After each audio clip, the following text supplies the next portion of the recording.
Okay, let's get going. Hello, everyone. It's good to have you on board. I'm Julia, Technical Director of Mott MacDonald, and we're here today to talk about the Statutory Biodiversity Metric for mandatory Biodiversity Net Gain. It's been a long road, hasn't it? I mean, hasn't it? The ups, the downs, the lefts, the rights, well, those moments. It's been a long road, but we're here now. Mandatory Biodiversity Net Gain is within touching distance. It's just around the corner.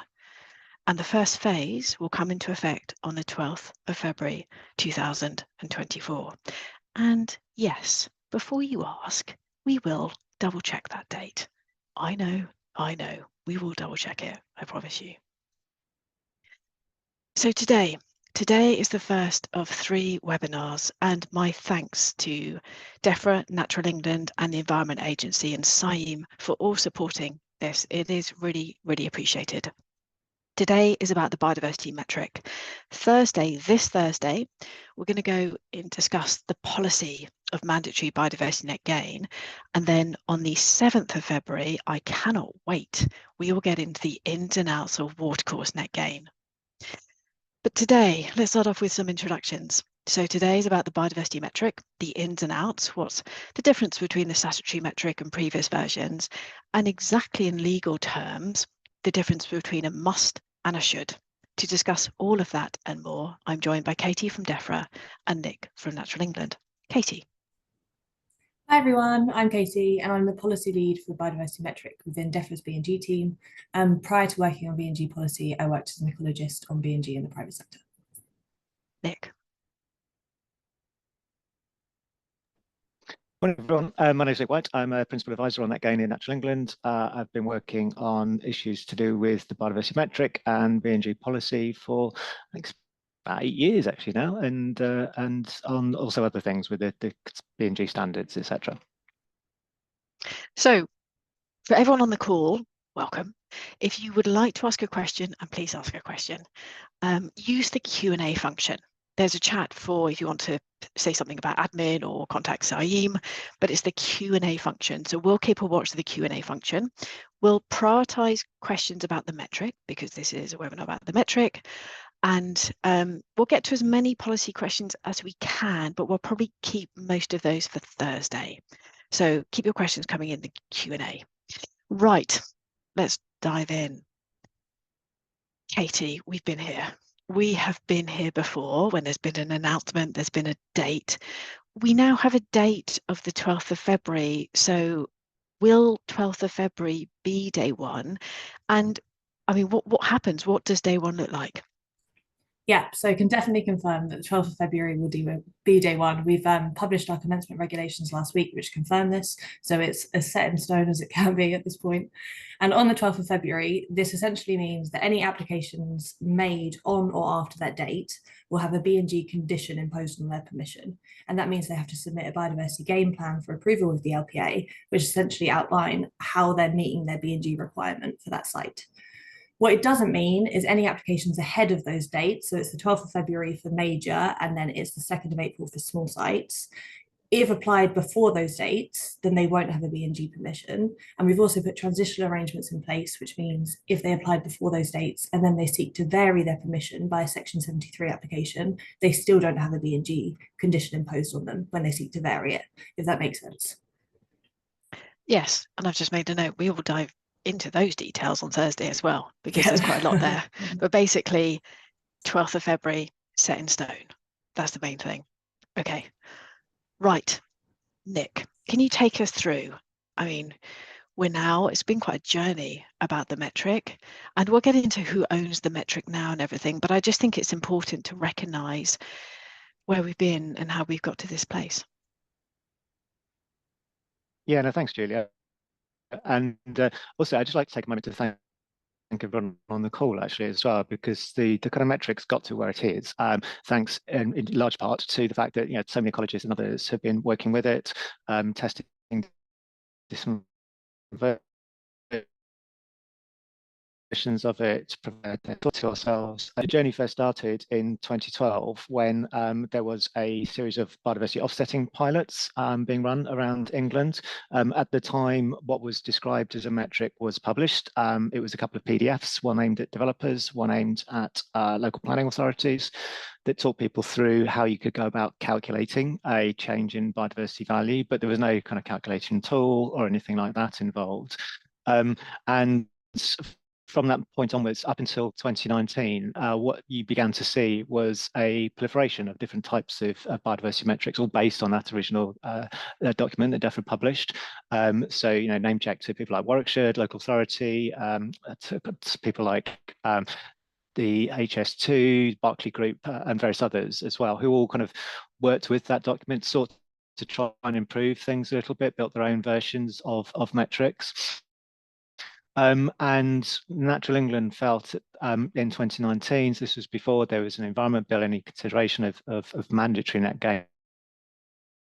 And the one thing that would be quite useful to do would be a kind of more standardized use of a metric. So we published version 2.0 at that point.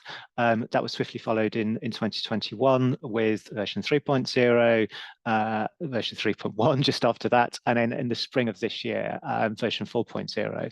And what was significant about version 4 was it was the document that then, when Defra kind of did their kind of final consultation response on BNG ahead of everything becoming mandatory, they made clear that when the statutory metric was then published by government, their intention was to base it on this version of 4.0. So those of you on the call perhaps worrying in case, you know, the statutory metric, is it going to be different? And how am I going to get used to it in time for the 12th of February, rather, as Katie said? If you've been used to version 4.0, you'll find a lot that is very much the same on version 4.0. One of the key differences now, though, going ahead, is we now have a government published biodiversity metric. So that means it's not a Natural England document anymore. It has there's an Act of Parliament linked to this, and it is legally published by the Secretary of State. So it does change the nature a little bit of what we mean by the biodiversity metric, but it's clearly gone through this evolution.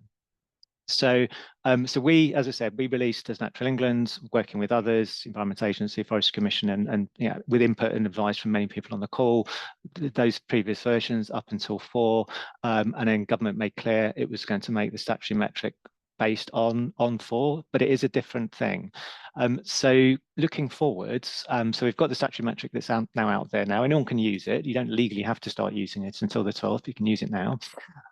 We will now, as Natural England, make recommendations to government on a kind of rolling basis, and it's most likely to be every 3 to 5 years on where we think there could be improvements to the metric, and that could be based on changing science. We all know that the kind of world of ecology, we're constantly learning new things, and there'll be bits within the metric in terms of potentially some of the habitat scores that we may want to kind of revisit or kind of tweak over time.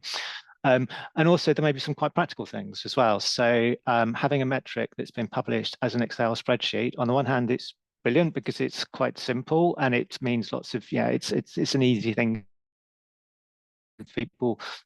We know that it's now being used pretty much on every continent bar Antarctica with some changes to it, but actually having a digital version would be even better because that makes it much more interoperable with different systems. So longer term, there is an ambition to digitize the metric. So these kind of changes on this 3 to 5 year timetable are covering both the kind of sciencey bits of the metric and potentially also how it presents itself to users, and digitizing it may actually come slightly ahead of that as well. It's a conversation that's ongoing at the moment. So the Natural England has a sorry, jump in, Julia. As you say, your line's breaking up a little bit. Metric team. Sorry. No, your line's breaking up a little bit, but I just want to make sure that we've covered the same point, the key points here. So I think just sort of going back, just so we make sure that everyone can hear what the really good stuff that Nick's been saying.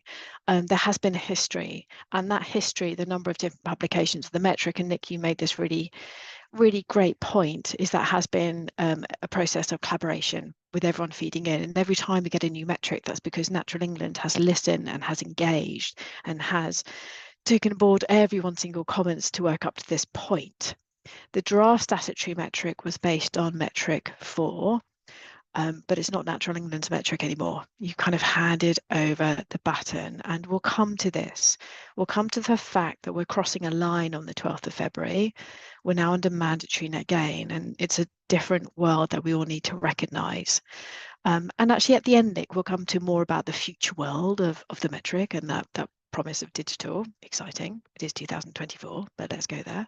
And so we'll come back to that point. But the role of Natural England now is, I think, really interesting because, Nick, I mean, you've been there, you know, you, Steve, on the call, you've been, you know, the front line of BNG. But I think for everyone on this call is to understand the difference now with mandatory net gain and the roles are changing. But before we go into Katie, because you're now stepping up to this plate, there's a couple of questions.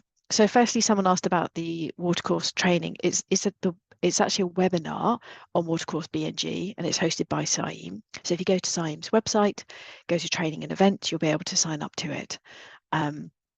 There's a good question about LPAs, which we'll come to. So Katie, if you can mark that one by Richard, we'll certainly come back to that one. We will definitely share the slides. And Sarah, great question about strategic significance. We've got a slide on that in a moment. So Katie, you own the metric. Welcome, Defra. Welcome to the party. Yeah. So what is, we've heard about Natural England now. Natural England are advising government, but government own the metric. So can you take us through Defra's roles and responsibilities now with mandatory net gain? Yeah, so as Nick set out and you set out, we now own the Statutory Biodiversity Metric. And in line with that, we host the metric package. So by that, I mean the calculation tools, user guides, and condition assessments. We also produce Gov guidance, which is statutory guidance on the whole BNG framework, but also specifically on the metrics and the sum around calculating biodiversity value, which is a lot more high level than the user guides. We've also been responsible for laying the metric in Parliament and the related secondary legislation for BNG, which is all now complete ahead of commencement. And we're responsible for updating the statutory metric on that 3 to 5 year basis. So Natural England will feed in their advice, but it sits with the Secretary of State and thus Defra to consult and update the metric on that rolling basis. So you own the metric.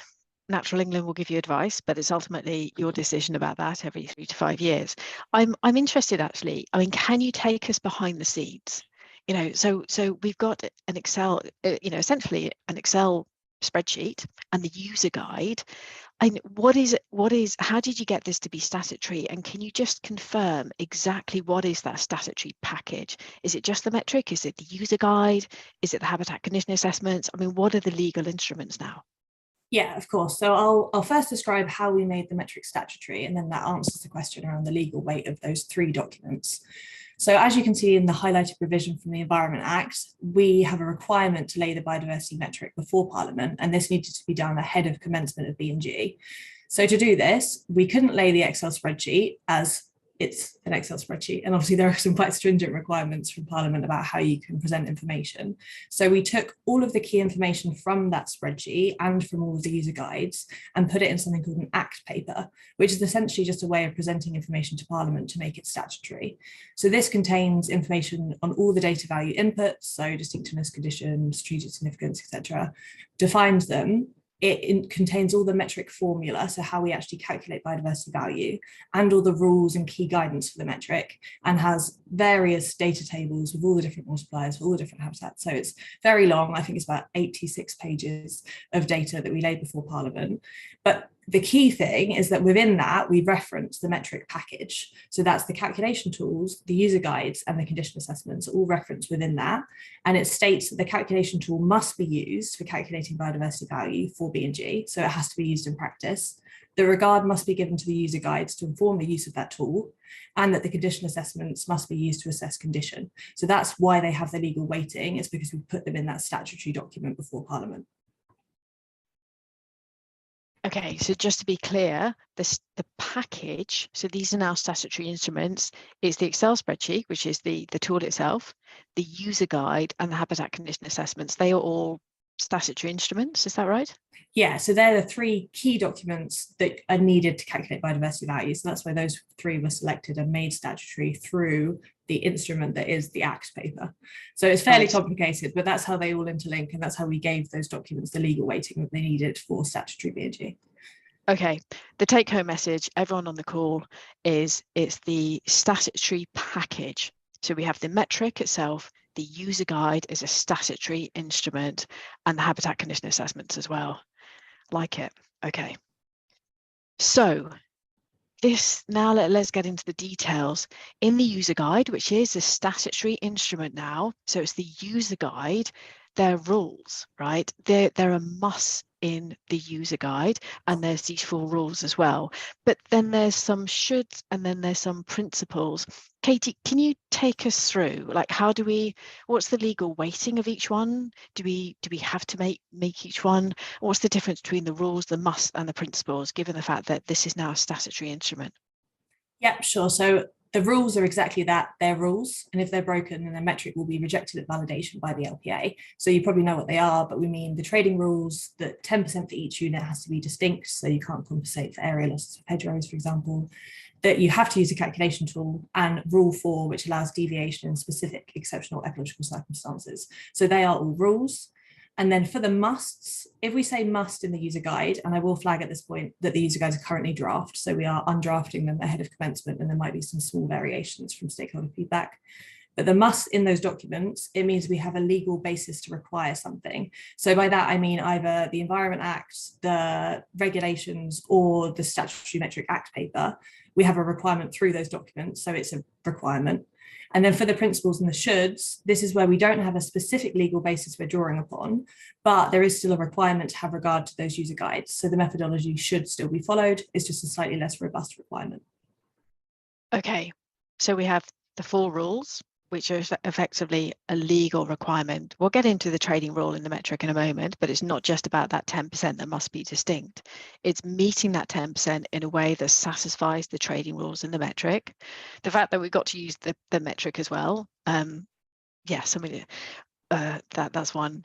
And only in exceptional ecological circumstances, so only in exceptional ecological circumstances, and we'll dive into this more on Thursday, deviation with the metric may be permitted.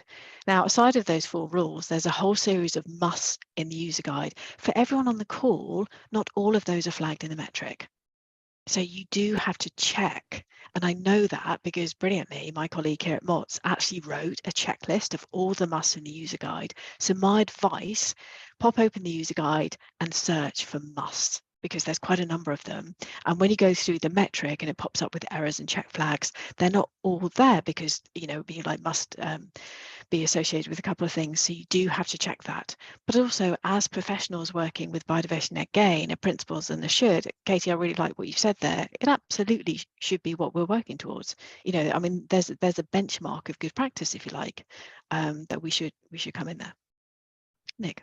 Julie, to jump in on that as well, and apologies everyone for the sound issues. I've switched my Wi-Fi to another thing, so hopefully that might fix it a bit. But on the checklist as well, Natural England is also developing a checklist for planners related to the metric as well. So again, when that's published, that should be a useful document, hopefully, for identifying, you know, from a planning perspective, what are the things that are musts that planners will be looking out for as well when they receive completed statutory metrics. Okay, and I think it's important to note, because we're crossing a line now into mandatory net gain. There's so much that carries over that line, the collaboration, you know, all the engagement pieces that we've been doing, but we do have to recognise exactly what is the legal requirement. And I think for so long we've been kind of using that rather bland headline, you know, minimum of 10%. But now we know it's the user guide, the metric, the habitat condition assessments that are statutory instruments. It's the 4 rules in the user guide and all of those musts, but also those shoulds. You know, we really should be doing a should. That kind of makes sense. Okay. Julia, can I just jump in on just to answer someone's question in the chat? Please actually, do. as well. So someone's asked what's the difference between mandatory and statutory, and we're using the two terms interchangeably. They basically mean the same thing. So it's a legal requirement. And then someone's also asked about outside of England. So mandatory or statutory biodiversity net gain only applies in England.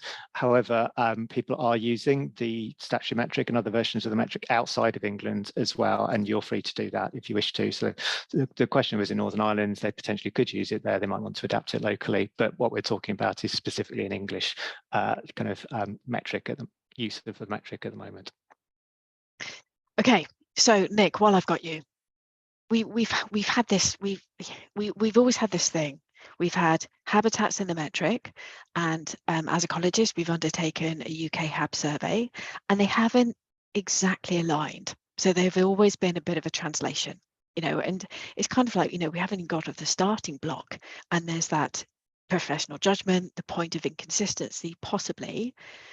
Version 4 of the metric came out, and then we had version 2 of UK HABs. Do they now match? Yeah, so we've been working very closely with UK HAB, and they were aware, and we've been talking to them about what was going into the version 4 of the metric and what we're thinking about what government was thinking about for the statutory, and also that has been informed by UK HAB's consultation on 2.0 for UK HAB as well. So the two systems are much closer aligned now as well. There may be a couple of minor areas where there's a couple of inconsistencies, but compared to UK HAB 1 and UK HAB 2, UK HAB 2 is much closer to the statutory metric as well. So you shouldn't find those kind of inconsistencies going forward. Now, coming back to the trading rules, and for everyone on the call, I always think of it, what helps me when I'm working through a biodiversity metric is have like a two-step process. So, and we cover this on the metric training. When you go into the trading tabs, which are brilliant, by the way, it gives you the exam answer. I mean, it gives you the exact number of units. You just need to clear your trading rules. So they take you up effectively to no net loss. So that's step one. Have a look at your trading tabs, and you just need that number to clear your trading rules. Then you can, and it obviously has to be aligned with good practice and sound ecological judgment about your right habitats on the right site, but then you can get up to net gain. And that's really important to note because the trading rules are mandatory. And I've seen some well-intentioned metrics, but with massive land requirements, because especially for the high distinctiveness habitats, they've not just met the trading rules, that they've gone well beyond. And if that works from a biodiversity point of view, and that's the ambition, absolutely, but it's worth just watching that. So think of it as a two-step process. Go into your trading tabs as early as possible, right? As early as possible, and then you just meet no net loss, and then you get to biodiversity net gain. Katie, come to you. I mean, the trading rules are mandatory, and I really like the way the metric is set up, especially this one. It's quite easy to see if the trading rules have been met.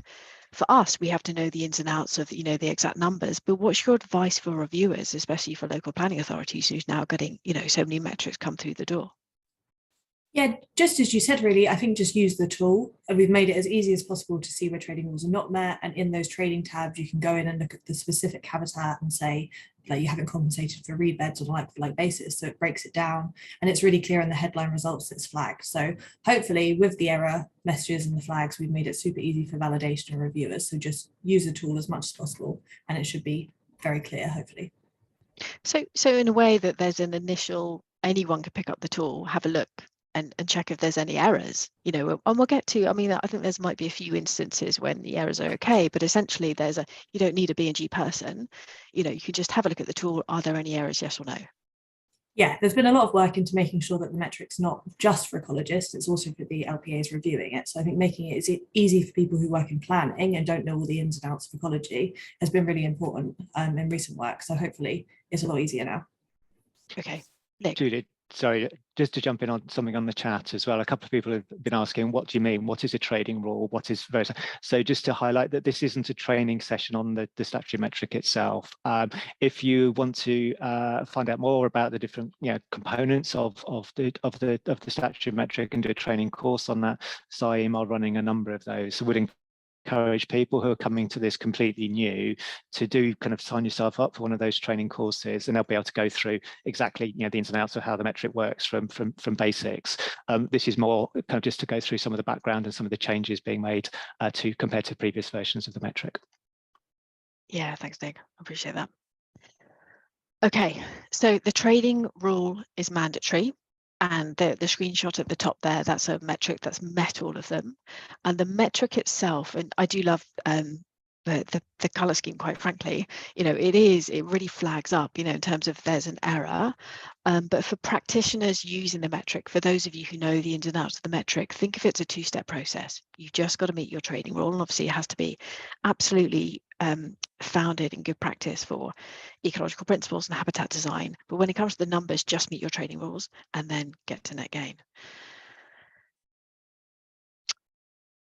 Nick, and this is a bit more about the trading rules, and actually, you know, we can kind of come into this a little bit more. And it's really interesting the way that I think the trading rules and the thinking behind it has advanced. You know, you showed that evolution of the metrics, and we now have real clarity on if an area or a hedgerow or watercourse habitat is lost. These rules basically, according to the distinctiveness of the habitat, really influence how we achieve net gain. So again, you just need to clear it up to no net loss, but they play that influence. What I found quite interesting is when you go into your high trading rules, and this is a screenshot from the draft statutory metric user guide, the trading rules for high for area-based habitats is losses of those habitats must be replaced with area habitat units of the same habitat type. So if you've followed the mitigation hierarchy, and there is a loss of high distinctiveness habitats, to get your progress up to net gain, you need to create or enhance exactly that same high distinctiveness area-based habitats. But it's slightly different with hedgerows. Losses must be replaced with hedgerow units of the same habitat type or a higher band. And then with watercourses, it's the same as area-based habitats. I was just wondering why the difference now. And by the way, I do really like the table. I think it's much clearer in terms of how the trading rules relate to your areas, your hedgerow, your watercourses. But why that difference between areas and hedgerows? And it's a great question, Julia. And one thing I think for people to be aware of, so we're quite used to talking about the biodiversity metric, but actually there's three different parts to it. So there's a component that deals with area habitats, obviously the frequently encountered habitats, anything that measured in kind of hectares or kind of meters squared. But then there's two linear components as well, so hedgerows and lines of trees, and then a watercourse component to the metric. Each one of those is unique. So you can't trade between, you can't compare between. So you couldn't, for example, impact a watercourse and provide area habitats as a consequence. And that uniqueness stretches across all elements to it. So it also, the way that high, very high, etc. distinctiveness gets treated, and those are subtly different between some of the kind of linear unit types and some of the area unit types. So you will encounter these differences kind of within the metric, and it's because basically they're talking about unique to that particular bit of the metric. You're not looking at comparing across, if that's making sense. Yeah, very much so. And I think for practitioners on the call, you know, this is part of the line that we're now crossing over between what we've been doing under Biodiversity Net Gain, which has been under local policy or on a voluntary basis, to now mandatory. And it's just to recognise that these are the critical importance of following that user guide. You know, before you even open the metric, read and read and read the user guide, because it's a statutory instrument, and you'll find these level of details in there that we have to respond and create. And just on that, so one thing for people to be aware that links to this. So when we talk about a mandatory minimum 10% biodiversity net gain, that applies to each of those unit types found in the site. So if you've, for example, got area habitat units and you've also got some watercourse units, you can't do, say, 12% of area and 8% of watercourse and get an average of 10. You have to do a minimum of 10 for each of those unit types as well. And again, I think that's important for people to kind of realise. Absolutely. So Katie, come back to you. So we know that firstly, the metric, the colour scheme, I mean, someone chose the strong colour scheme. It really does flag up now, you know, the errors. I mean, they are really clear, such as the screenshot on the left there. No, check the trading summaries, you haven't met your 10%. And you made the really good point that that just invalidates the metric. I just want to come back to that point though. Are there any situations when an error in the metric would be okay under mandatory biodiversity net gain? Yeah, good question. And there are 3 situations in which it might be okay. So one of them, if the metric is submitted in an outline planning application, then all the details might not have been worked out, so there might still be an error there. If someone is buying credits, then there'll be a unit shortfall. So the 10% requirement won't have been met in the metric, and that will have an error flag that might be okay because of purchasing credits. And the third one is if deviation has been sought. So it will flag up so the LPA can review that the deviation meets the specific ecological circumstances, and that flag will remain, but will be okay for validation. So they're the 3 times that will be suitable. Okay, just to pick up on the second one, when you said about credits, that's the statutory credits, and that's Yes. the last resort, is that right? Yeah, exactly. So there's a unit shortfall tab, which we'll cover in a minute, which highlights how many you need in the metric. But if they're purchasing credits, then they won't have met their 10% requirement. But yeah, last resort, statutory credits. So only as a very, very last resort, you might have a metric with an error simply because you've not achieved it on or off site, and then you'd go through LPA and touch on statutory credits. And just to touch on then rule 4, so it's only under exceptional ecological circumstances, and I think it's just a point worth speaking about if this is okay, and Nick jump in as well.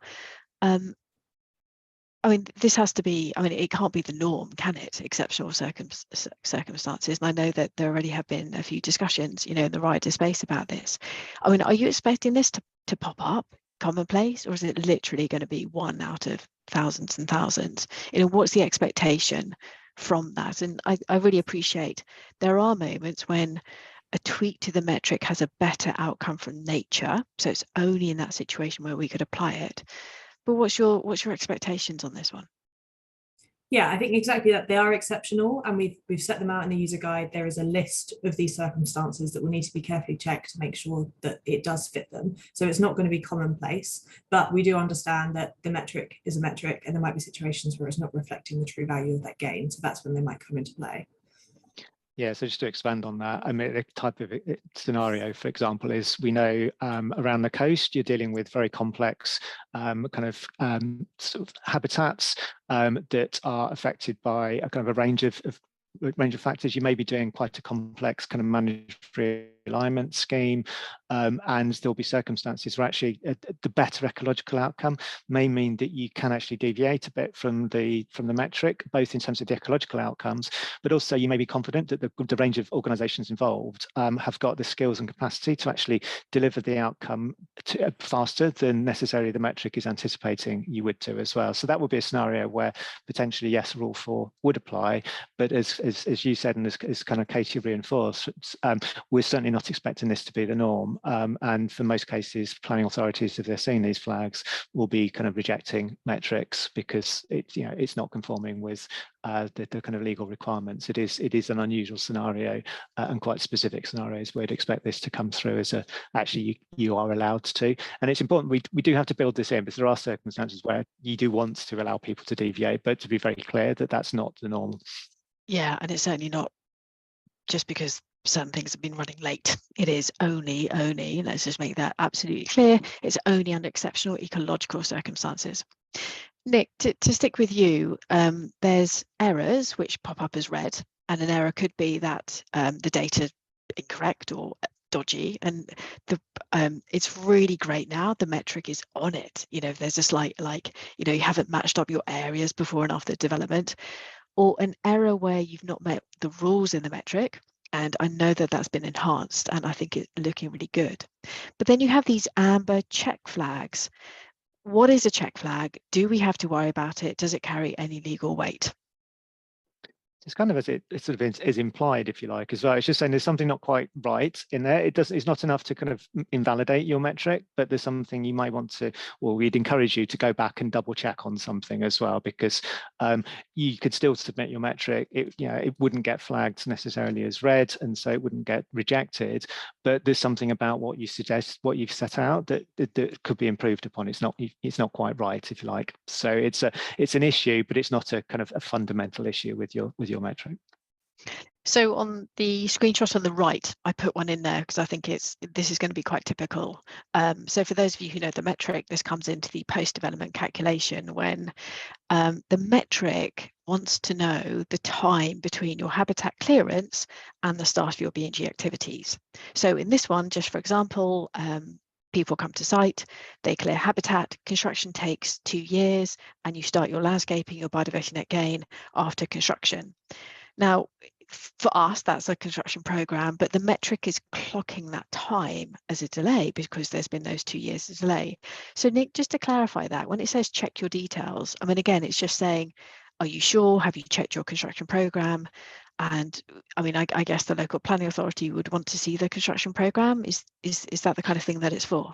Absolutely. So in the example you provide, that's a really good one. And as you said, it's probably going to be quite common. It's where you can anticipate that the consenting bodies are going to want to have some additional information to assure themselves that actually what you're saying is still generally going to happen within that time frame that you're indicating as well.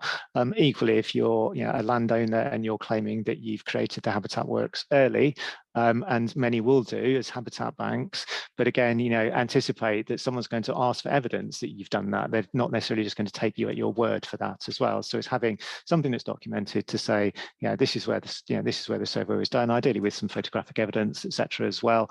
But yeah, absolutely. Okay. So for everyone on the call, we've got the errors, which could either be your data is incorrect or you've not met a rule, and those 3 instances when it might be okay. And then we have a check flag, and a check flag is to check, but also supply evidence about it. I quite like that, that's when you really need your evidence in terms of what's coming up with the metric. Irreplaceable habitats, Katie, like it. New little addition.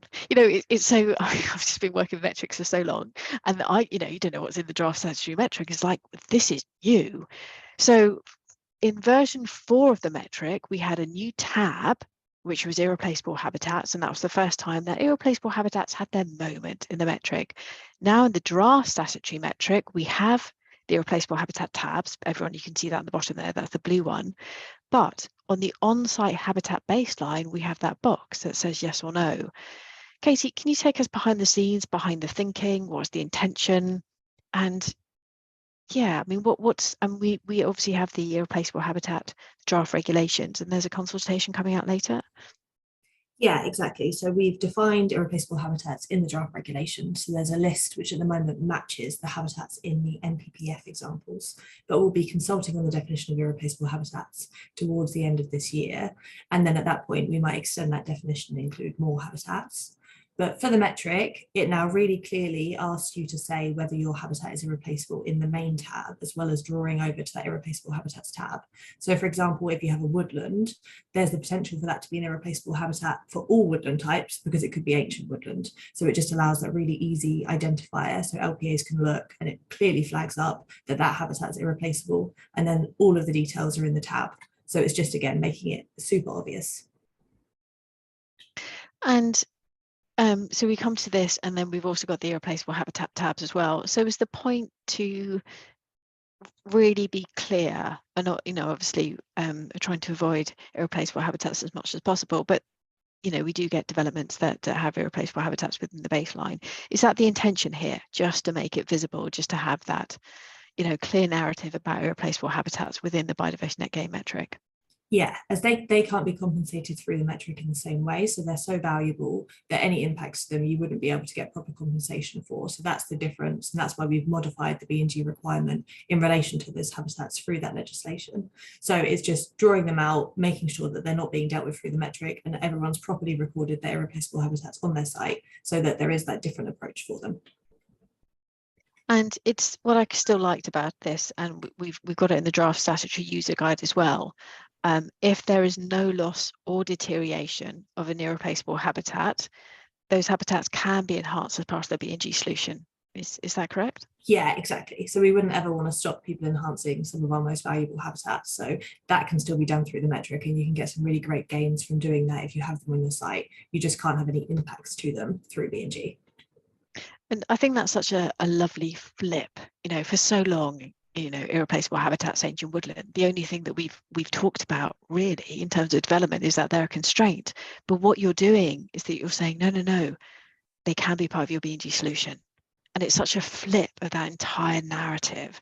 And I think it's really interesting because can Biodiversity Net Gain have these irreplaceable habitats under better conservation management, because then they'll be locked under a B&G plan and you get your 30 years and things like that. So if there's no loss or deterioration, they can be part of your B&G solution. Yeah, exactly. And yeah, Nick, jump in if you wanted to. No, I was just going to reinforce that point, just the fact that you do need to make sure you're not impacting or losing irreplaceable habitats. But absolutely, as Katie has said, if you provided that's not the case, then this potentially is a real good opportunity to look at so putting some better management into some of those habitats as well and enhancing them. Definitely. Okay, we've had a couple of changes to very high distinctiveness habitats. Katie and Nick, can you take us through what are these changes? What's the intention behind them? Yeah, of course. So in the previous versions of the user guide for very high distinctiveness habitats, the metric didn't calculate impacts to them and suggested bespoke compensation in all cases. But for mandatory B&G, that's the approach for irreplaceable habitats as we just described, and we have those regulations defining them and modifying the B&G requirement. We don't have that for very high distinctiveness habitats, which are not irreplaceable. So that's where the approach has changed slightly, and now the metric can calculate impacts to these habitats and compensation for them. But we also know that they're really, really hard to compensate for because they're incredibly valuable. And we recommend in the user guide having conversations really early with local planning authorities to make sure you actually can meet your biodiversity objective when impacting these habitats.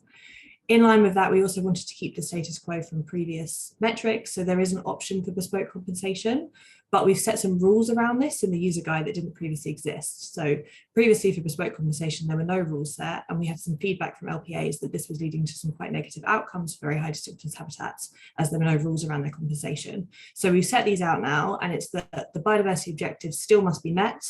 And then we've set out a hierarchy of compensation, saying that priority must be given to like for like first, but there are specific circumstances in which other very high distinctiveness or high distinctiveness habitats might be used to compensate. So there's just a degree of flexibility in those bespoke compensation options, as we know that they're so hard to compensate for, and there might be specific ecological circumstances where that makes sense.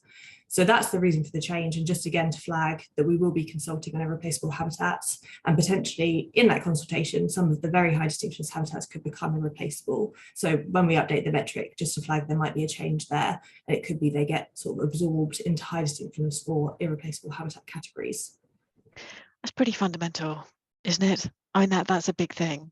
Forever, very high distinctiveness habitats have always been back off, like the metric will lock itself back off.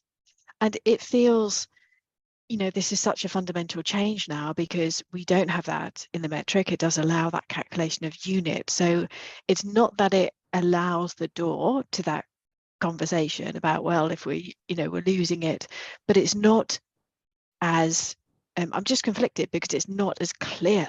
I had a metric that would shut down, so I could say, look, this is Natural England metric, and obviously now the statutory is now Defra, saying we've really got to go back to the drawing board here. Where do you stand on achieving that balance between the strength of a metric that clearly locks itself down without any impact on very high distinctiveness habitats, and now we've got a mandatory metric that kind of opens that door to a conversation about the loss of those high distinctiveness habitats? And for my colleagues on the call, our ecological community, what's your advice for us? Because we still have to defend this. The metric should be prioritising avoidance and loss before we get to thinking about net gains. Could I jump in there a little bit? Yeah, Julia, please. if I may. So as you said, kind of previous iterations of the biodiversity metric were published by Natural England, and as you said, it locked down when it came to very high distinctive habitats. But as Natural England, we cannot make the law, if you like, as well. So what we've now got is a statutory metric, which is a legal requirement, and you legally have to follow it, and someone can ultimately, you can go to court around this ultimately. And there weren't and there aren't within the existing kind of powers in the Environment Act or with the Biodiversity Metric kind of act paper that Katie describes, a legal mechanism to actually do what Natural England was previously able to say as advice to people: look, just don't do this as well. So our advice stays the same. We as Natural England, our advice is still, this is something that would require bespoke compensation, and help, as Katie said, having some rules around that I think is helpful. Possibly it could go further, but it's helpful having rules. But without those legal powers, you can't tell people you have to do that. So there are a few instances across B&G, some of it to do with the metrics, some elsewhere to do with policy, and we may touch on some of these in the session later on in the week, where there aren't what are necessarily always described as the vires powers underneath. So it means legally you can't tell someone you must do something, but the strong advice is don't do that. And that's kind of what you're encountering with this very high distinctiveness. And potentially this may all become a bit academic next year, depending on the outcome of the Irreplaceable Habitat consultation as well. So we may see some of these start to become or move across being regarded as irreplaceable anyway.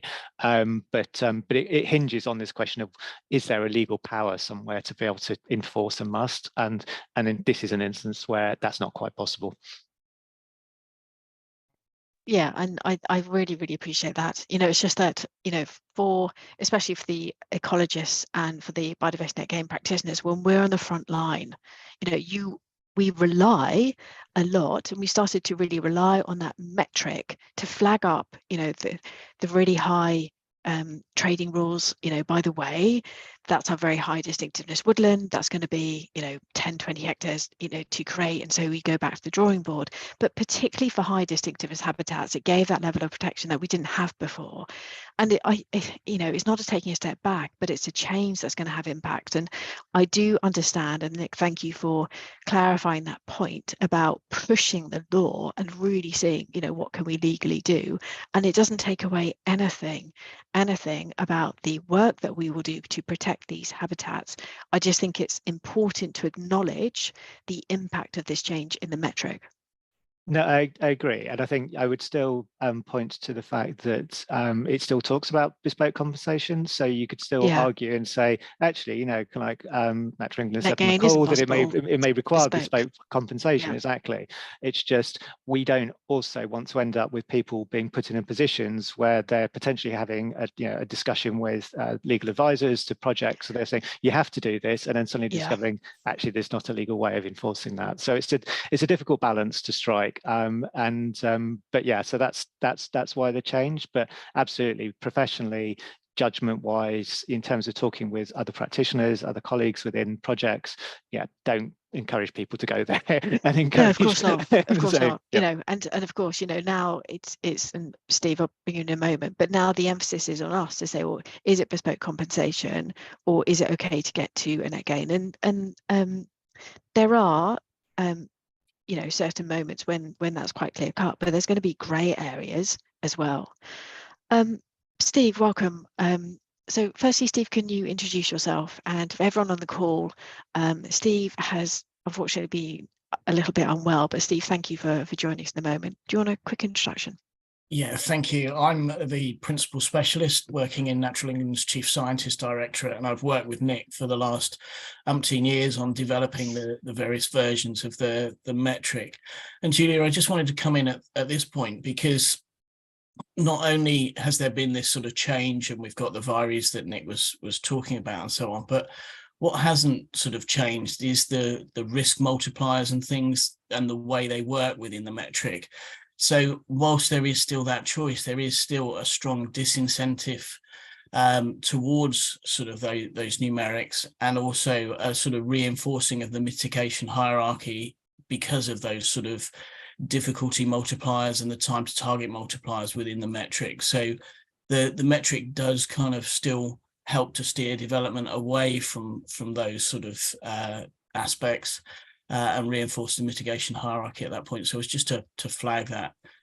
Steve, thank you. I think that's a great point. And what you're doing is say, use the metric early. like use it as early as possible, because then you get those really high numbers. And yeah, Katie. I was also just going to highlight, and I think this was highlighted by someone in the questions as well, that we also need to consider local policy in relation to these habitats. So they're also already protected. We already have the NPPF, and then we have the biodiversity gain hierarchy, which is about game plan approval, which again is saying avoid these high distinctiveness, very high distinctiveness habitats. So there should already be local protections in place. And as Nick said, ideally avoid all impacts to these habitats and enhance them if you can, but appreciate that this is a change, and if there is feedback that it's not working and it was a better a previous way, then obviously we can look at that at future consultations. But I think hopefully having those rules set out will stop those outcomes in which very high distinctiveness habitats and the compensation for them wasn't sort of suitable previously. But yeah, I think local policy is really key. Yeah, no, it's really good point. Just really quickly, you mentioned the biodiversity gain hierarchy, and we've got the webinar on Thursday, but I just think it's relevant here because it does add to, we've got so many tools in the B&G toolkit, and, which is great. And I think it's, we're now getting up to speed with what exactly are those tools in the mandatory B&G toolkit. Just really quickly, do you mind explaining the biodiversity gain hierarchy? Because I think that's kind of relevant quite here. Yeah, of course. So we had a lot of questions about this when we published the draft regulations, as there is an interlink with the NPPF mitigation hierarchy, but the biodiversity gain hierarchy is a little bit different. So it's when it comes to game plan approval rather than determining planning permission or applications. So that's the difference in why there's two hierarchies, and the one for game plan approval links to the metric habitats. And we've actually changed this from the draft regulations. We have some stakeholder feedback. So now it relates, so there's avoidance and mitigation for habitats which are medium distinctiveness or higher within the metric. It was previously high. Just so there's those non-priority woodlands being considered and other habitats that do have value, especially in some local sites. And then for the rest of all on-site habitats, there's the steps which essentially mean that you should go on-site over off-site over credits. So it's on-site enhancement before creation and then off-site over credits. So it's essentially matching what's already set out in policy for the mitigation hierarchy, but it's just slightly different because of that game plan approval. Because of the changes we've made, and I'm sure I can find a link to the most recent regulations, that does now match up with the NPPF. So hopefully we've listened to the stakeholder feedback on that, and it is working a little bit better in the actual regulations compared to the draft. Yes. So everyone on the call, if you're thinking, what, hang on, we will go through more of that on Thursday, but just to emphasize, firstly, the change to very high distinctiveness habitats, and I really wanted to make this point because it is a change. And to secondly emphasize, brilliantly, Steve, thank you, the metric still works on the side of nature, but it's up to us to use it. We really have to use the metric really early on and as a tool to help enforce the mitigation hierarchy. It's all there. Yes, we've got this change, but it's still all there. Secondly, it's not just the metric and the user guide. There are other tools out there to apply the mitigation hierarchy. So before you get to the net bit of net gain, this is about applying the mitigation hierarchy and working on that. And we'll definitely touch on the biodiversity gain hierarchy more on Thursday. I really like this. I mean, forever, strategic significance, I've always thought is one of the most loveliest part of the metric, but the most poorly understood. Because when you go through the metric, you tell the metric the type of habitat, the area, the condition, and then you get to strategic significance, which is all about the location.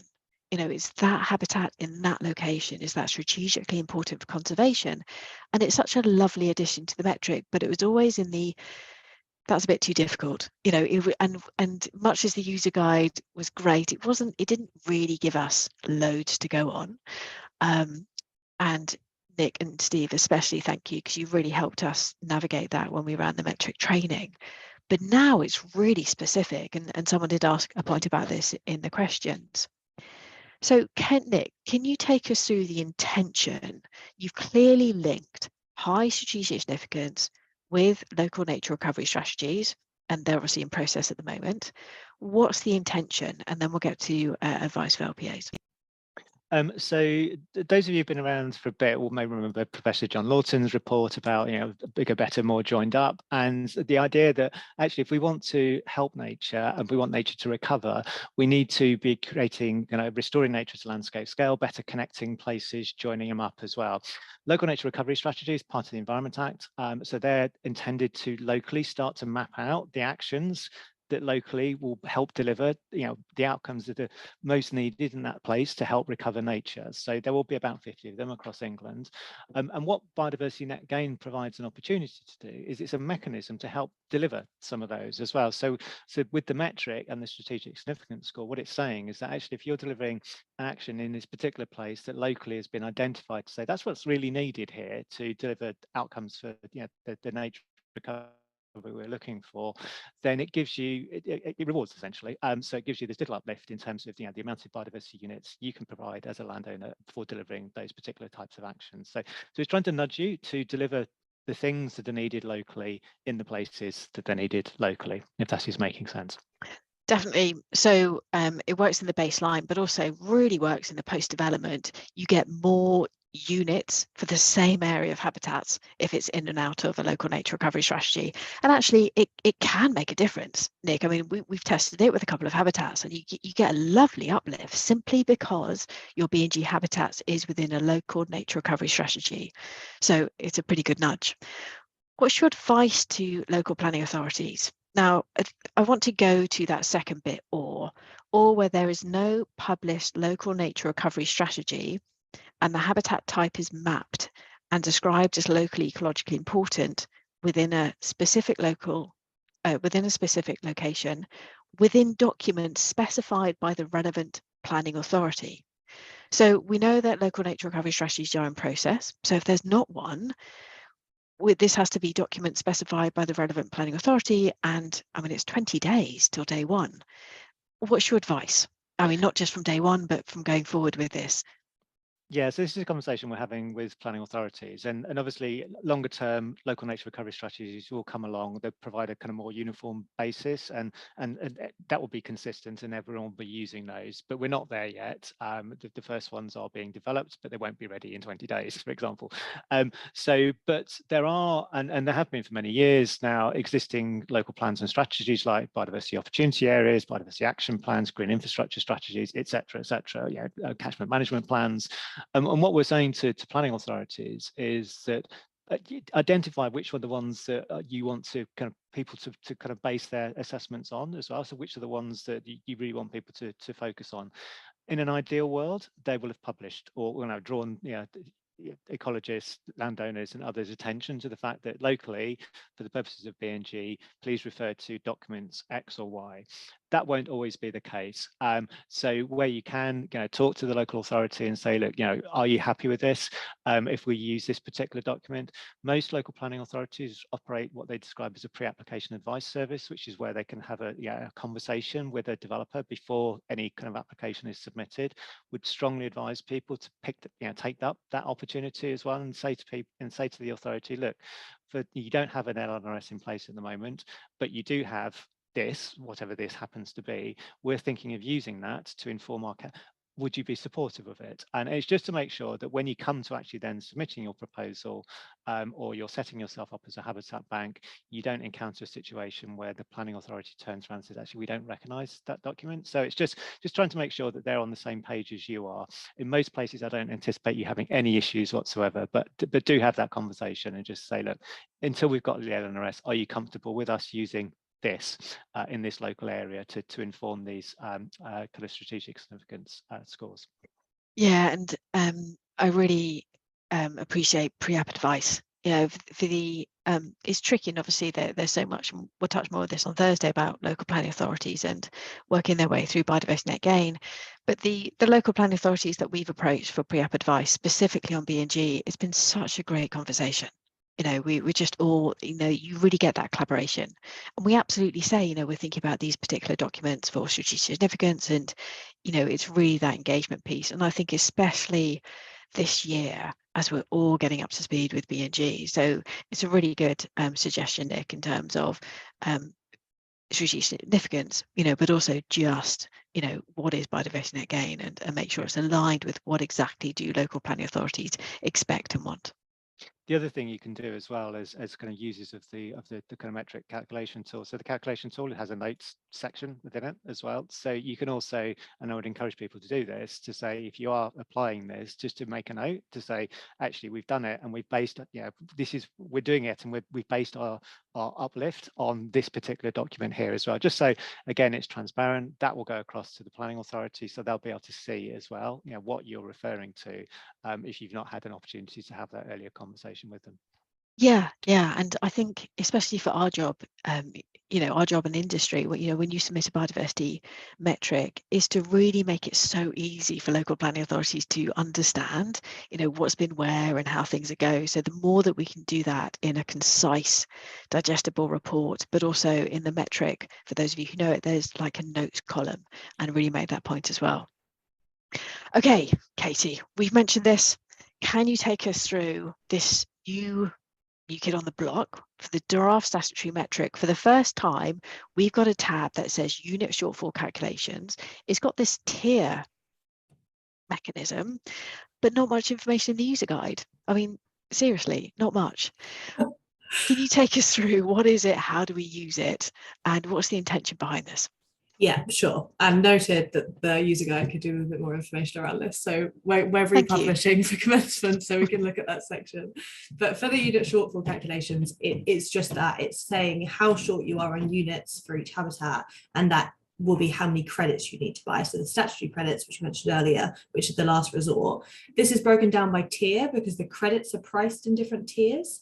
So then all you have to do is copy this over to the digital service for the credits, and then that will tell you how much it will cost to buy credits for those sites. So it's basically the same as the digital service. It's really easy just to take that information from the metric tool and pop it in the credit sales system.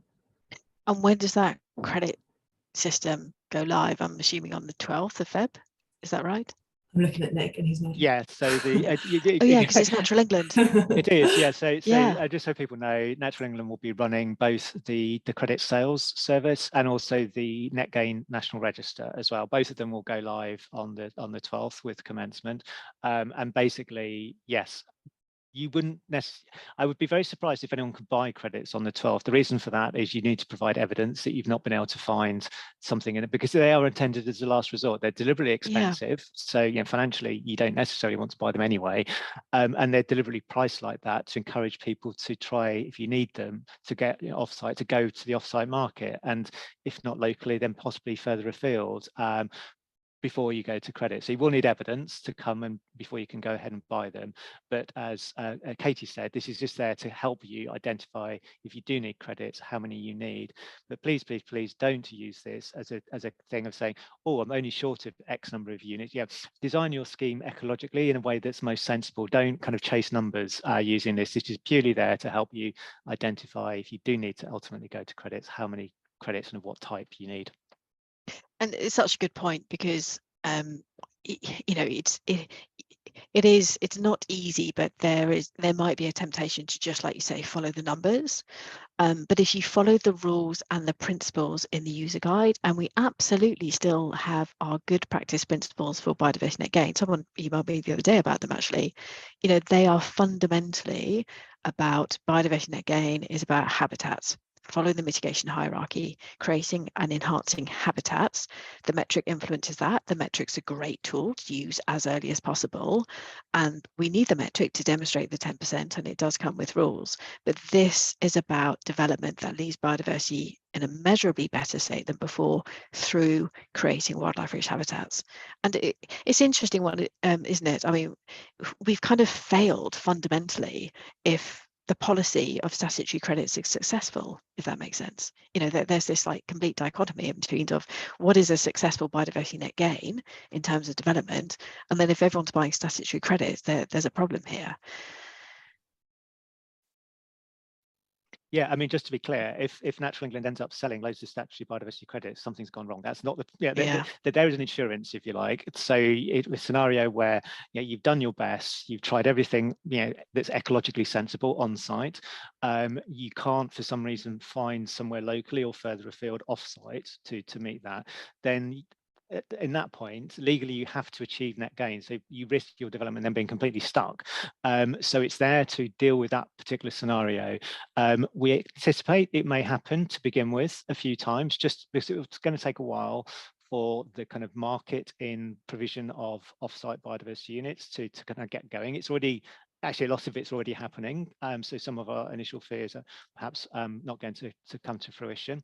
But it's an insurance policy. And from a success point of view, if we don't sell a single statutory biodiversity credit, well, then it means the policy is working very well. And yeah, success. Okay. So for everyone who, like me, opened up this new tab, went to the user guide, didn't find that much information, we have just demystified it. So Katie, thank you. A little bit more information in the user guide would be much appreciated. But this is for the last resort option. And it's the shortfalls, but go back to the drawing board. You don't go to Nick to buy statutory credits. You go back to the drawing board and see what you can do. And that tier system in the metric reflects what will be the credit tier system. Okay. I think intertidal habitats, Nick, is a really, really good example of the collaboration and engagement. And I do want to bring this out. Over the last couple of years, Defra, Environment Agency, Natural England, you have all been so collaborative and engaging and listened, and you get everything. You get every single curveball that could possibly come your way, and you have to try and find that middle ground. And what you've done is try to work in this place in intertidal habitats. And I think this approach, and you said the other day that this is still work in progress, but this is where we are now for mandatory net gain, really symbolises that the way that you have done this in such an engaging way, trying to find that middle ground of balancing development, balancing nature, and balancing BNG. Can you take us through, Nick? What is the latest on intertidal habitats? Because this has changed since version 4 of the metric.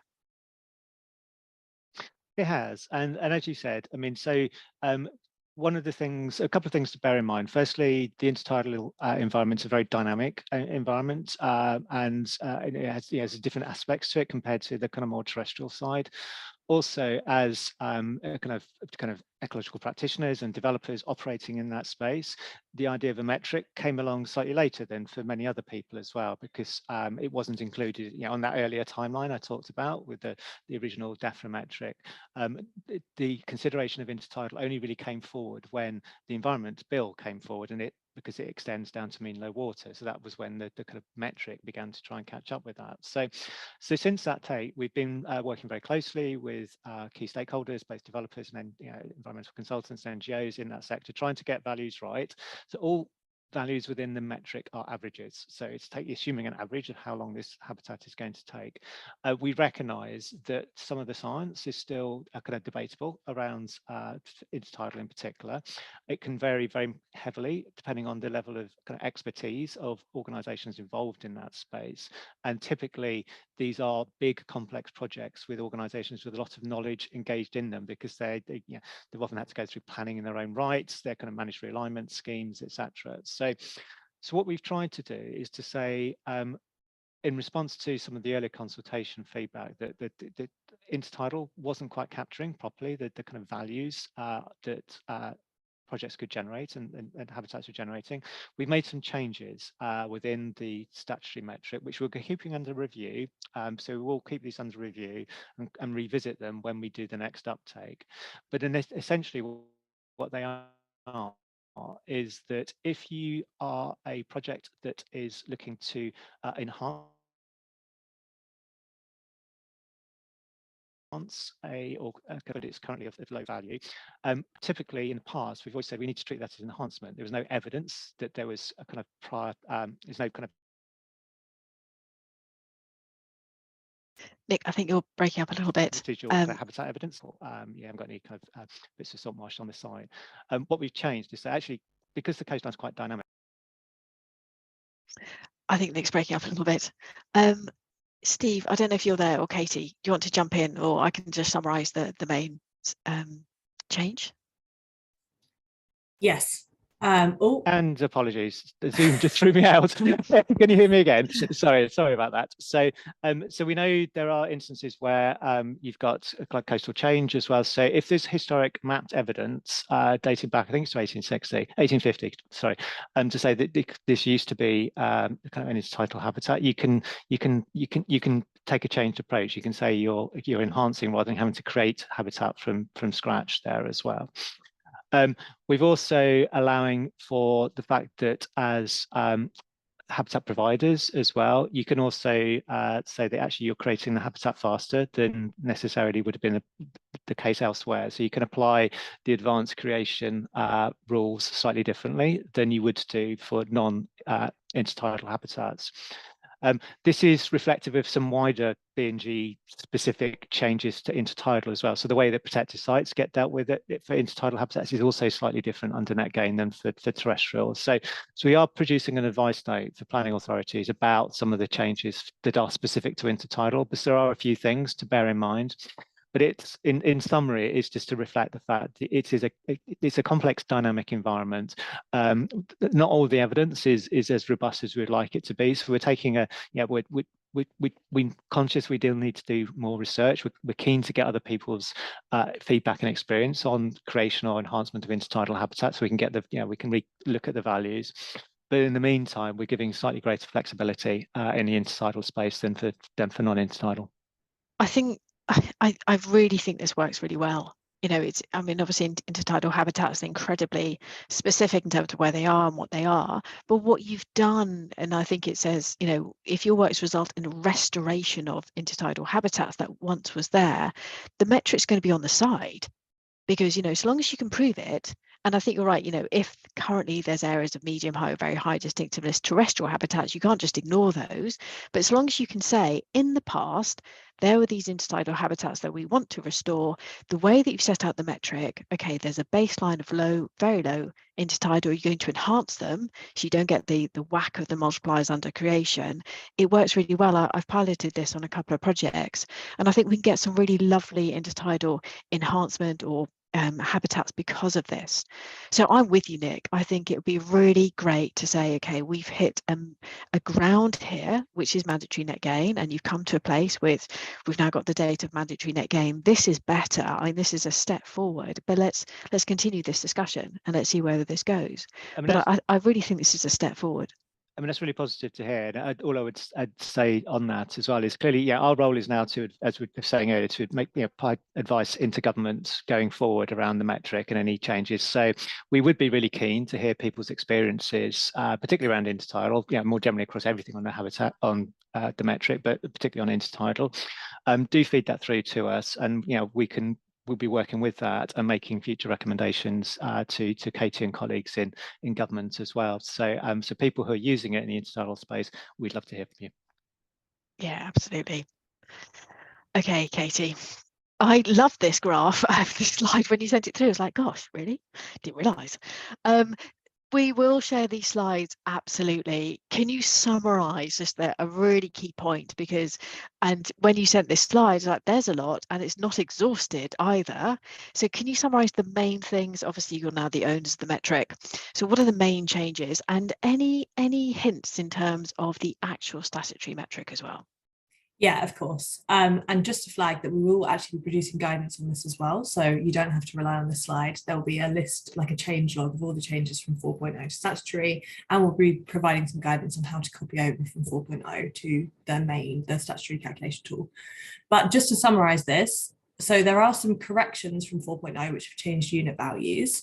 The main one of this is corrections to errors and enhancement time. So in previous versions of the metric, there were some that didn't make ecological sense for specific habitats. So for example, going from poor to good condition took less time than moderate to good for a couple. So they have been corrected. There are also some corrections to enhancement options for hedgerows, a specific watercourse enhancement, and area calculations for intertidal. And then calculation tool, we've covered the irreplaceable habitats tab, unit shortfall tab, and the new error messages and check flags. Another one to flag is the offsite references required. So in the offsite tab, for each habitat parcel, you now need a reference which links to when it's registered. And this is for sites that are relying on more than one gain site. So there's that differentiation between the gain sites within the metric. General fixes for improvability and accessibility. And then in the user guide, we've covered the intertidal habitats and strategic significance. There's also a new methodology for recording individual trees and some general increased information around phasing, preparing a metric for submission, and irreplaceable habitats. But as I say, there will be guidance that we can point to, and that will be an easier way of understanding all of this than me going through it. No, that's fine. Thank you. I think it's just important, you know, because especially for not everyone on the call is, but some people on the call, you know, have the metric pretty much open every day. You know, we're kind of working with it, and to really kind of understand what that looks like, how it, and if you can't answer this, I understand it, but could you give us a sense of the differences between the draft statutory metric and the actual statutory metric? And if you can't answer that, that's fine. No, that's a really good question. I think there are a couple of questions around that as well in the Q&A. We have already laid the metric in Parliament, so nothing fundamental will change now. The reason the user guides were draft was just to allow some time for stakeholder feedback, to add some clarifications, extra detail, but all of that key guidance is unchanged. The statutory metric calculation tool is set because what has been laid in Parliament is laid. So any changes to the tool now will just be around matching what's in the Act paper or adding some extra helpful features, improving accessibility. So there'll be no changes to unit values until we next update the metric. Within 3 to 5 years. Within 3 to 5 years, which was picked to allow some certainty for developers, because obviously they don't want to be continually changing metrics and unit values and having to recalculate. No, yes, I think it's time for a bit of stability. Yeah. Nick. I was just going to say, just to reinforce that point as well, for those of you who have got perhaps a bit annoyed for the kind of number of metrics coming along in quick succession, it will be fixed for 3 to 5 years, and anything that changes the unit value requires a consultation to be able to implement that change as well. So, you know, even if Natural England wanted to, we couldn't, you know, say to Defra, or just go and change this to this value. It does require a whole exercise, and that is to give people stability. Absolutely. Okay, out of everything that we've talked about, we have the draft statutory metric, we have the one coming. Out of every single thing, Katie and then Nick, what is the one key point you would like to make? We've got everyone on the call, we've got people who will be watching this afterwards. What is one key point that you would like to make about the statutory biodiversity metric for mandatory net gain? Katie.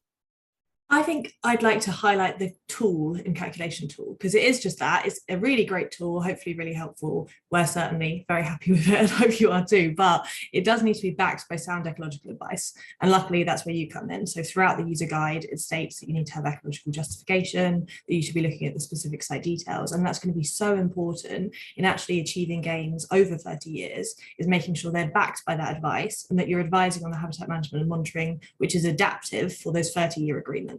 So that's going to be really, really key. And then also, we touched on it earlier, but making sure you're using the metric as early as possible when looking at site design is so helpful. And I know as an ecologist, I found it really useful to be able to quantify biodiversity value into financial terms, because when you're talking to developers, you can say you'll save this much money by not building on this really valuable habitat. So I think utilising it for that purpose is really helpful as well. Yeah, I like that. And I think it's a nice shift in language between a metric and this is our tool now. You know, and it's one tool in the B&G toolkit, you know, and it is a tool, but it relies on us to use it. And I think it's an interesting shift now, because we've had Natural England, Defra now own the metric, but in a way you're kind of passing the baton up to us in industry, saying, industry, here you go. You know, here's the tool, here you go, and make it good. And it's for us to use it. Nick.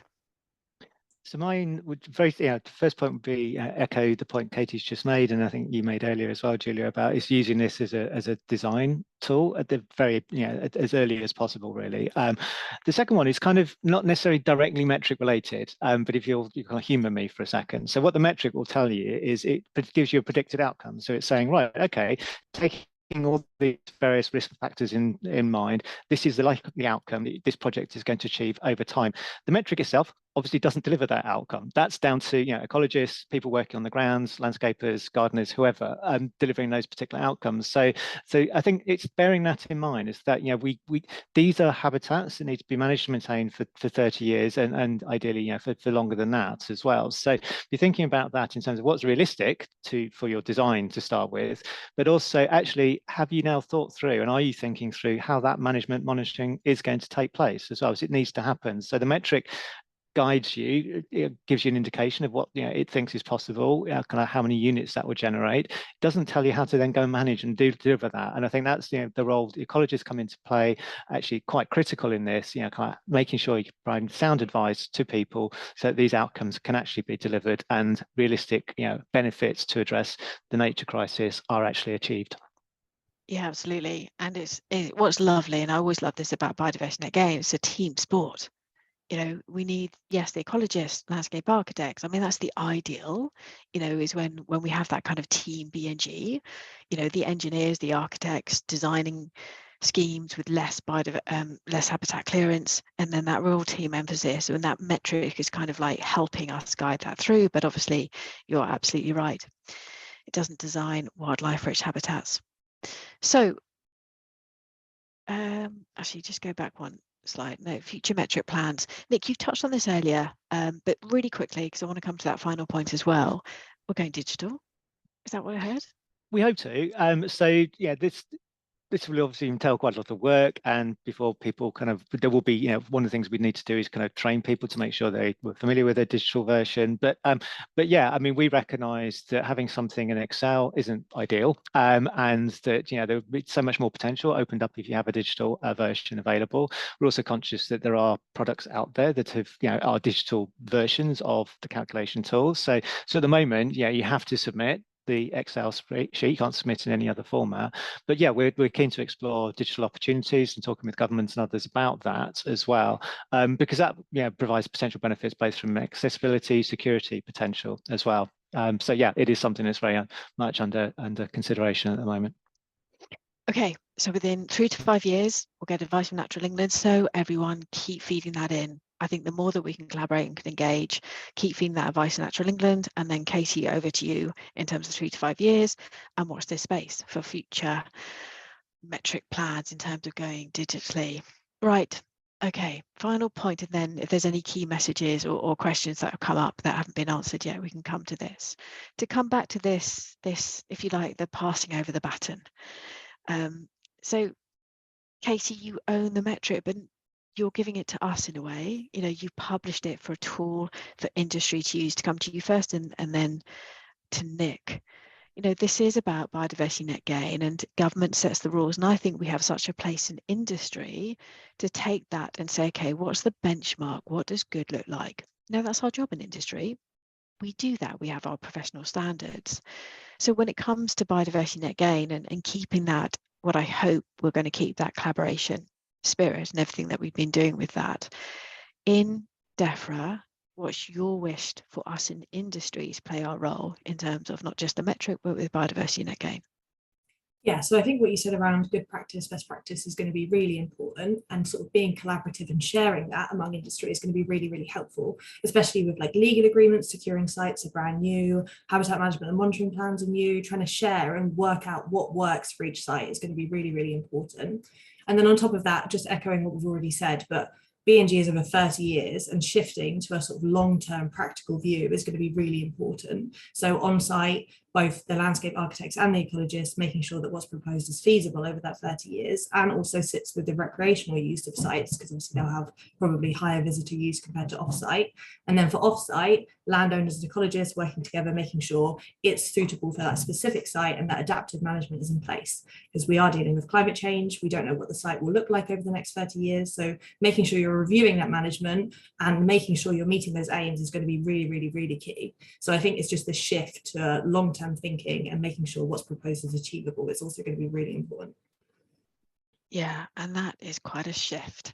No, I'm completely with you. I mean, there's such a shift in terms of our role within ecologists. You know, we're now driving the design for BNG, and I think the more that we can talk about BNG designs, but also that shift to 30 years.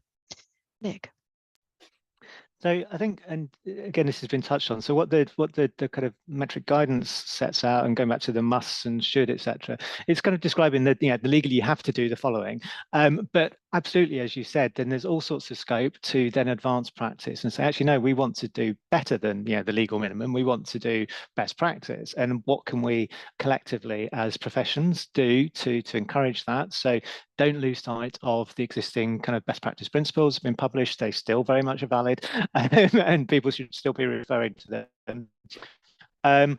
Also, there is an expectation that people using these are competent as well and able to evidence their competency. So there's a lot of training now being provided, both in the metric, in terms of being able to design for biodiversity net gain, etc. as well. So I would encourage anyone on the call that's not attended any of the actual kind of metric training courses to attend those. They will go into much greater depth than we have done today, as well, to step you through how to use the metric, common pitfalls, etc. So I would encourage people to access the training. And lastly, and again, you mentioned the point about it being a team sport, Julia, as well. I think, to me, one of the joys of having been working on BNG for a number of years now is the fact that it really has brought people together from different professions as well. And you've got conversations taking place in cooperation between ecologists, landscape architects, planners, engineers, etc. as well. And keep that process alive. Keep talking to one another and keep looking at how collaboratively kind of practice can be taken forward as well. So that would be my wish list, if you like, is to keep that idea of BNG as a team sport very much alive, and keep raising the bar. Absolutely, and thank you both. We've got a bit of time. I know there's so many questions that have come in. So for everyone on the call, we'll find time to certainly look at the questions that we'll carry through for Thursday. And there's been a couple of questions about how do I sign up, or there's a waiting list. If you add your name for the waiting list, I'm sure Saeem will be able to send you the recording link to that. So we will definitely all have a look at your questions, and we'll find a way to communicate those. Katie, Nick, if there's any questions that stand out to you, and we've only got a couple of minutes left, but any key points or any final points that you want to make, and we can certainly then make sure that we download the questions and respond in time. There are a few questions around commencement, so I'm just going to recover quickly, if that's okay. Please do. That for major planning applications is the 12th of February, and then for small sites, which are essentially developments that don't meet the definition of major, so minor in normal terms, will be from the 2nd of April. And it's applications made on or after those dates that get BNG requirements before those dates won't have BNG requirements. So if they're already in the planning system ahead of them, they won't get a BNG condition imposed on their consent. So hopefully that makes sense. Yes, and we'll make sure that's covered. Nick.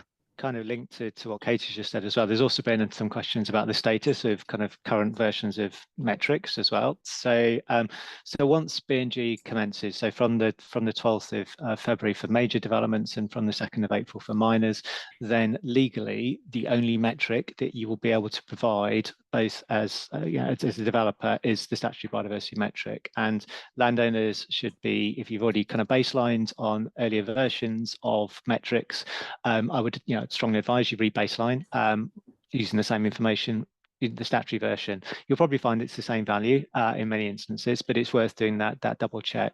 If you're not legally covered by mandatory net gain, and again, on the 13th of February, minor developments aren't covered, they're exempt up until the 2nd of April, you can continue to use whatever version of metric you and the planning authority are content for you to use. And it also means that the small sites metric, which is the simplified version of the metric, can't legally be used until minor developments has started, because a major event would never meet the threshold criteria for the small sites metric. So people don't know what I'm talking about when I refer to a small sites metric. There is a simplified version of the metric that can only be used in certain scenarios by very small developments, but that won't be. Oh, Nick, we'll sort out your Wi-Fi for Thursday, I promise you. Katie, thank you. We've come to time now, and thank you very much, everyone, until questions about earlier. Please do, feel free to keep asking Natural England. Thanks, Nick. Okay, Nice. everyone, thank you very much for joining the call. We really appreciate this, and we really appreciate just the dedication, commitment, the time, the passion for Biodiversity Net Gain. And my thanks to Katie and Nick. We'll certainly find a way to download all of those questions, and we'll pick some up on Thursday, and we'll have some communication as well to make sure that we get back to you. But for the moment, this is the Statutory Biodiversity Metric. It all goes live on the 12th of February. Katie, Nick, thank you very much, and I'll see you Thursday. Thanks so much for having us. Thanks, everyone. Thank you.